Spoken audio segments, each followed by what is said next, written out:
26শে March যদি বাংলাদেশের কোনো প্রান্তে আওয়ামী লীগ বের হওয়ার চেষ্টা করে বাঁশের লাঠি দিয়ে আমরা তাদেরকে প্রতিহত করব, তখন আপনারা মব দেখাইতে আসবেন না।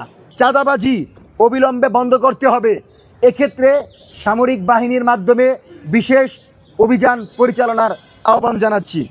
দ্বিতীয়ত, রমজানে দ্রব্যমূল্যের যে লাগামহীন ঊর্ধ্বগতি সেটা নিয়ন্ত্রণের জন্য বাজার মনিটরিংয়ের ব্যবস্থা করতে হবে এবং দ্রব্যমূল্যের ঊর্ধ্বগতি যে কোনো মূল্যে নিয়ন্ত্রণ করতে হবে।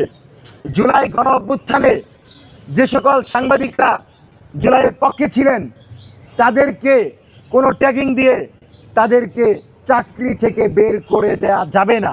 যাদেরকে চাকরি থেকে বরখাস্ত করা হয়েছে তাদেরকে অতি দ্রুত সময়ের ভিতর পুনরায় চাকরিতে ফেরত নিতে হবে এবং রাষ্ট্রীয়ভাবে আওয়ামী লীগের বিরুদ্ধে, সন্ত্রাসী সংগঠন ছাত্রলীগের বিরুদ্ধে অভিযান পরিচালনা করতে হবে।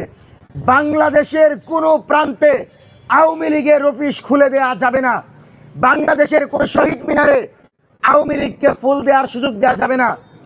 বাংলাদেশের কোনো গ্রামে আওয়ামী লীগের একজন নেতাকর্মী বিএনপির সমর্থন নিয়ে ঘুরে বেড়াবে, সেই সুযোগ দেওয়া যাবে না। আমরা আপনাদেরকে বলছি, এবং এটা যদি সরকার আমাদেরকে সুযোগ না দেয়, আমাদের বিরুদ্ধে পদক্ষেপ নেয়, তবু আমরা বলছি 26শে মার্চ যদি বাংলাদেশের কোনো প্রান্তে আওয়ামী লীগ বের হওয়ার চেষ্টা করে বাঁশের লাঠি দিয়ে আমরা তাদেরকে প্রতিহত করব, তখন আপনারা মব দেখাইতে আসবেন না। আমরা মব করি না।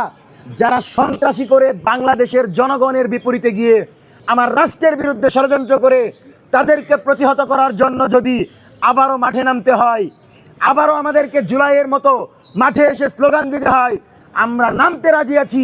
কিন্তু বাংলাদেশে আওয়ামী লীগ 14 দল বাকশালী মুজিববাদী কাউকে আমরা স্পেস দিতে রাজি না।